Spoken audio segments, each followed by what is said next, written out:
What's up, guys? My name is Dante and thank you very much for watching another video. I've been thinking about this next topic for quite a while, and I'm kind of taking a turn off of new information and new principles because this has really been something that was a struggle for me in the beginning.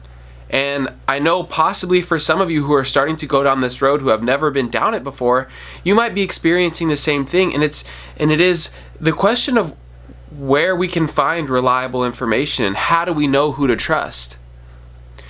For me, I was going through life and I was seeing all these people who had what I wanted, whether it was success or happiness, whatever the case may be. I saw other people have it. And then I would sit down with them, when I was lucky enough at least to sit down with them and ask them for advice. They would tell me, and then I would walk away from the situation, and then I would not apply any of it. And then my life wouldn't change, and I would reflect on that advice and say that it didn't work.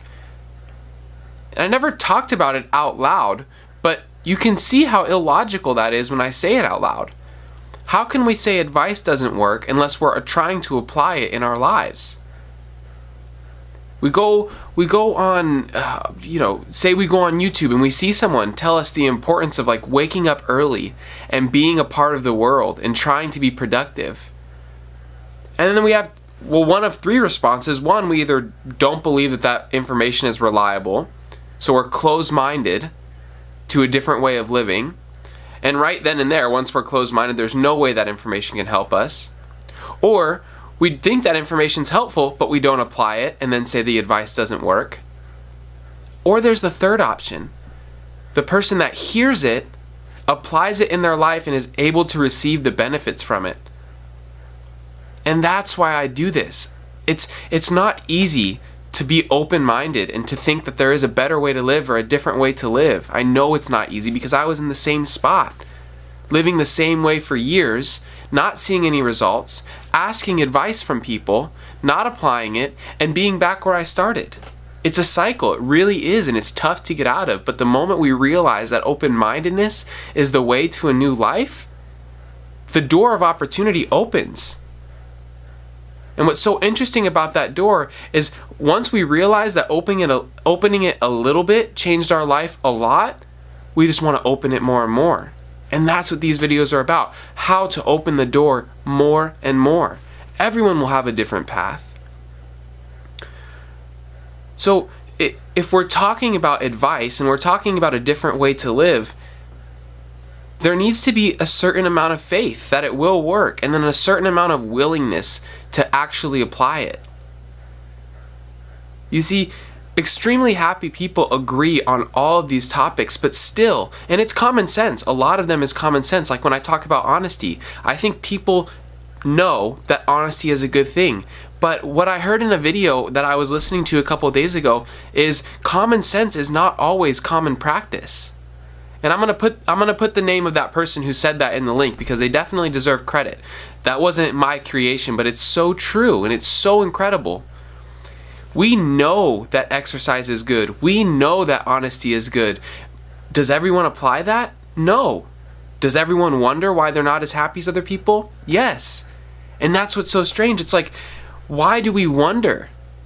This goes back to my last video. We create all of the unhappiness in our lives through our thoughts and actions and attitudes. It's so great to think like that. I mean, it's so incredible to feel like you're the master of your life.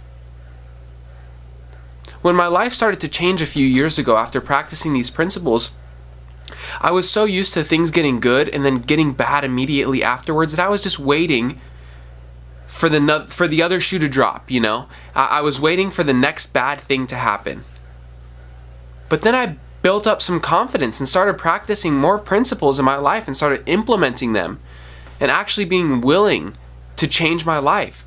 And then I came to this realization that was so freeing for me, that as long as I continued to practice principles in my life and as long as I continued to practice acceptance and stayed open-minded, that nothing bad ever had to happen to me.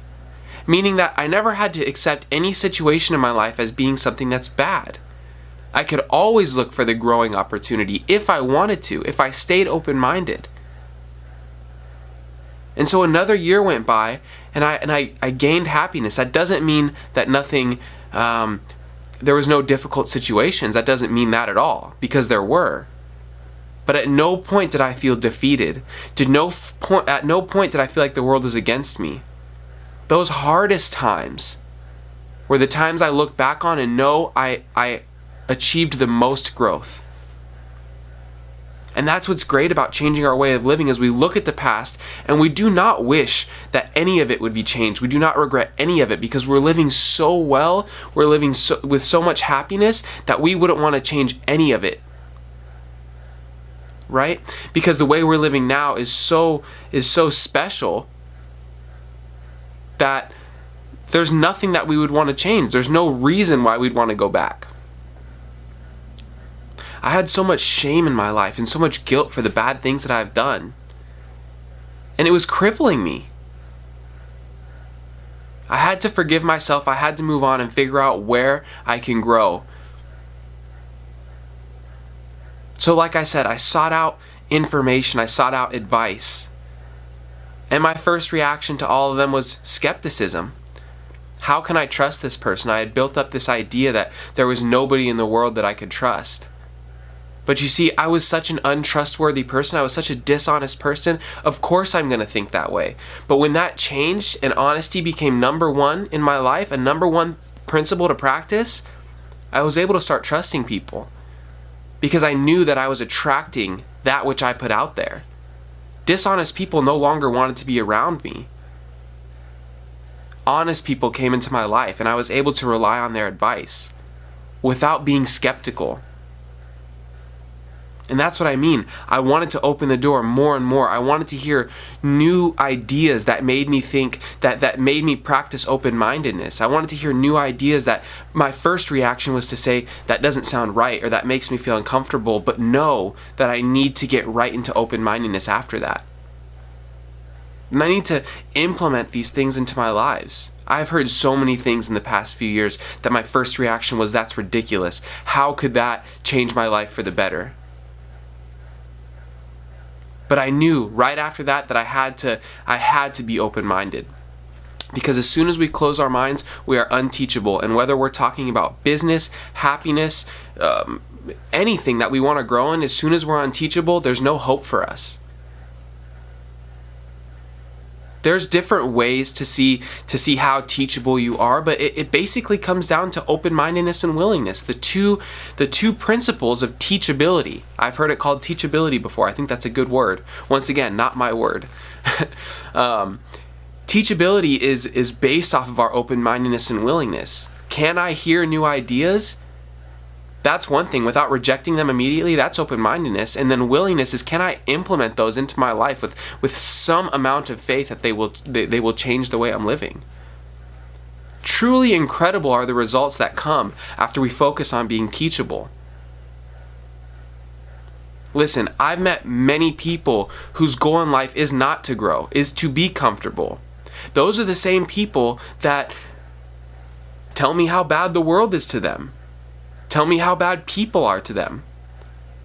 And then I've also met people who influence me and inspire me. Those people are always teachable, always willing to listen. And when something bad happens, I hate using that word, when something hard comes up in their life, it's never, oh, this person or that person or this place. It's always, okay, what should I do next? What can I do next? What's in my power? If it's not in my power, it's time to move on. Isn't that, it really is. I get so excited when I talk about it, because I know that if this information is put out to the public, the people that can implement this into their lives, they're going to see a huge change in their relationships and their business life, how much happiness they have.